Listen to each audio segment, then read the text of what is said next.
The recording. Yay. Welcome, Desiree. Thank you. It's so good to have you. And welcome, guests. Tonight, this is the second edition in February of the intersection of passion, purpose, and profitability with Desiree Young, my guest who has turned from engineer to entrepreneur coach and consultant.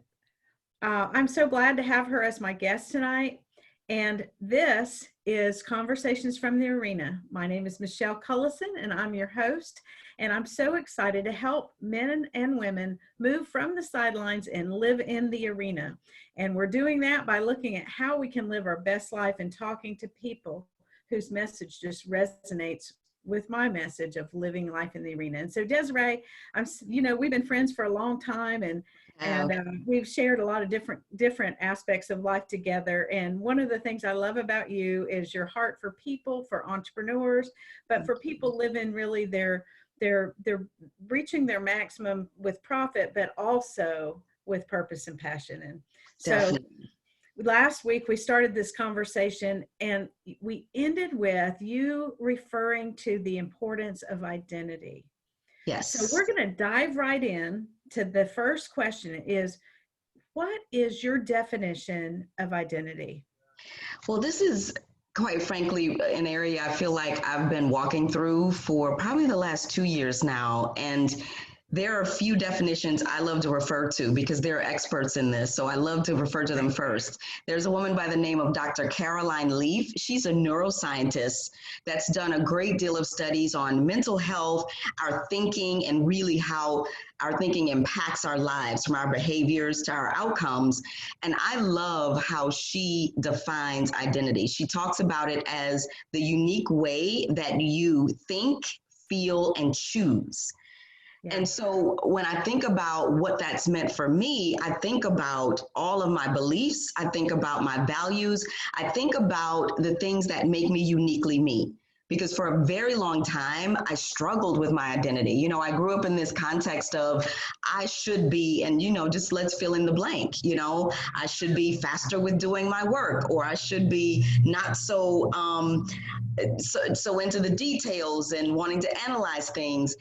And so much of this definition was understanding who I am, how I act, how I work, in different spaces, whether I was stressed or not, and really recognizing what that was, and on a certain level, accepting and being okay with who that is.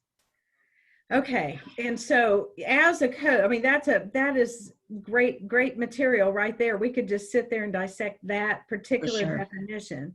But you have come in your practice with helping people, coach them to present themselves to venture capitalists and things like that. You work with entrepreneurs. And so my question for you, and not everybody in our audience is an entrepreneur, right. but we do have a lot of people, whether they're in a corporate environment or in a nonprofit environment, who nowadays in business, we almost have to think like entrepreneurs. Absolutely. In order to succeed, right? Definitely. And so I want you to share with our audience how you have helped entrepreneurs work on their identity in order to fulfill passion, purpose, and profits. Yeah, I'm so glad you asked that question because and you started it with the answer I was going to say, because whether someone is building a business, leading an organization, working in some career or job, we really are living entrepreneurially. We're expected to have opinions, we're expected to communicate, we're expected to lead things and impact people. And so for me, it really comes from that space, whether you're called an entrepreneur or if you're an entrepreneur on the job. There's an importance, especially now, for us to be able to communicate who we are, what it is that we really do, why all of this matters, and quite frankly, who it is we're looking to serve.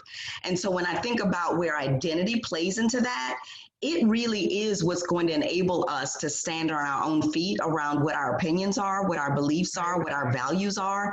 I've seen so many people, especially with social media, and I know this is your arena, of, kind of jumping on what people are saying because they're saying it, not having the ability or the the muscle strength to think through what they believe and what they think, and then really being clear and confident to articulate it. And so to me, identity starts there. It starts around, quite frankly, people becoming comfortable with knowing who they are so they can articulate who they are and what's going on. And do you have a framework that you've developed to help people to be able to like document it? You know, in our last month, we talked about having a purpose statement. And so there was Yes. a kind of a step-by-step process. And I know 10 minutes is not enough to get that done. We're already halfway through that. But if I just kind of give a little bit of an idea of what the framework would be that you do with entrepreneurs to help them nail that. Absolutely. So there are several frameworks that exist, and I've really extracted kind of my own aspect of that. Okay. For many, I'm working with them to develop a pitch. And as you mentioned, it's for getting funding, it's for getting customers or clients. But I like to start even before then for their internal knowledge and understanding, for them to literally know who it is they're serving or selling to, what it is that they're offering, why it's really important, how they're different. And in understanding all of those pieces, it really helps them to now understand how they're going to market themselves, what they're going to sell. We have to start there because I've so often seen people start at a point of, oh, I need the right pricing for this product, or I need to understand what clients to go after. And we don't start there. If we do, then we're kind of chasing these really interesting rabbit holes. And I have seen business owners become successful, and I use the air quotes successful, whereas they're getting the work, but then they really feel like they've created a job. And now it does not fit them or who and what they wanted to grow into. Yeah. Been there, done that, right? Yes. The tattoo and the t-shirt.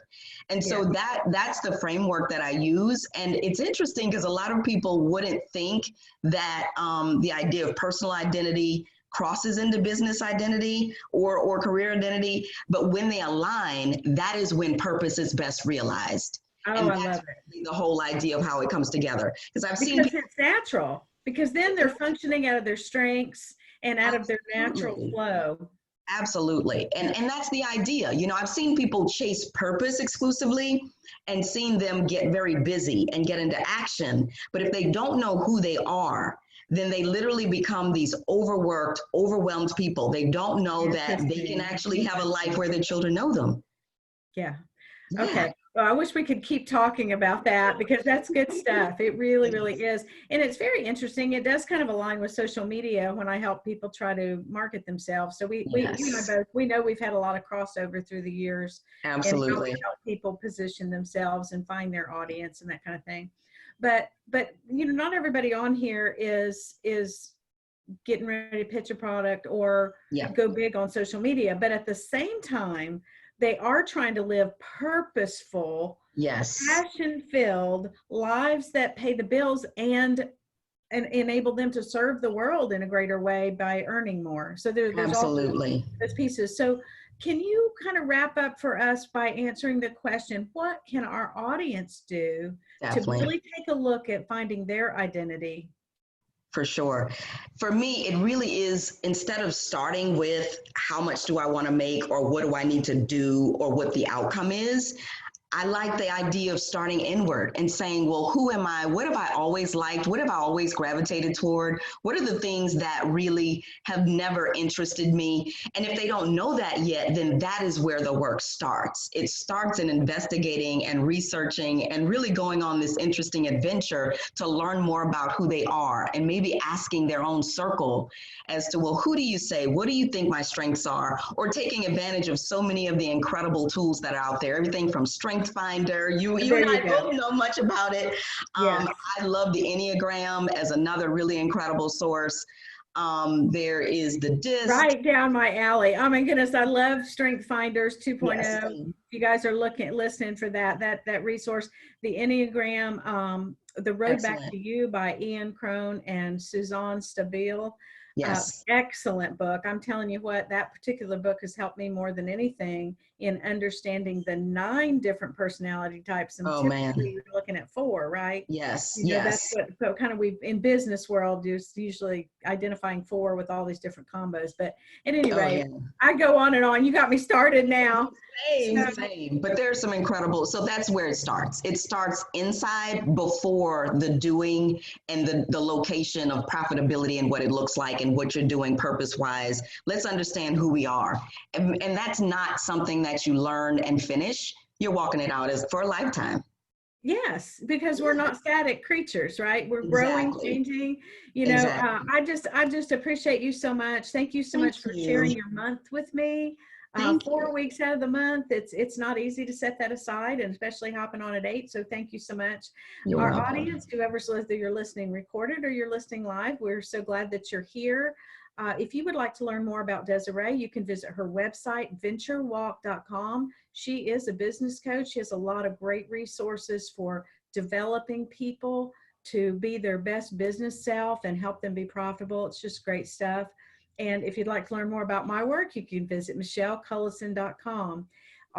Last week, if you missed that with Desiree, it is already on michellecullison.com, and you can watch it, or right here on Facebook on Michelle Cullison Lead. You can watch that last week's session that started out our intersection of passion, purpose, and profits. So we'll be back next Monday night at 8 p.m. Central Time, and we hope you'll join us. And Desiree, I can't wait to Me continue either. this conversation. To Thank you be, so much. Good thank night, you. everybody. Good night.